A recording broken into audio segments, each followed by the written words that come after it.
very brave idea. Nonsense. Don't use it. Well, I was a bit disappointed in that. Ugh, so annoying.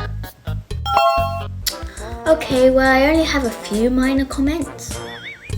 Listen, there's a lot of things I must say. I hear what you say. Honestly, it's just none of my business.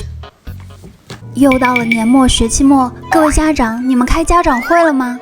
英国这里呢比较少集体家长会，通常都是家长跟各科老师1对1交流，只有短短10分钟。所以如果你没有什么有营养的问题，实际上你就是听老师一顿的夸奖寒暄彩虹屁。我前几年没经验，去到米娅和乔治的学校里，全听到夸奖，差点就以为自己生出了2个天才儿童了。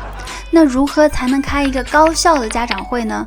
这里我就列出了我这些年全部的心得和提问技巧。第一，家长最好整理一下孩子的成绩单跟学校报告，然后询问一下老师各项指标的含义以及自己小孩大概处于哪个位置。第二，可以很直接的问老师，我孩子现在面临的最大的挑战或者问题是什么呀？第三，问到孩子在校表现，不要笼统的问好不好，而是细致的提问，比如说他在课堂上活不活跃啊，或者上课是否爱提问啊，学校的各种活动是否有积极参加啊，这样。当然第4点呢，人际关系很重要，比如我的孩子跟其他同学相处的如何呀，有没有特别需要注意的地方。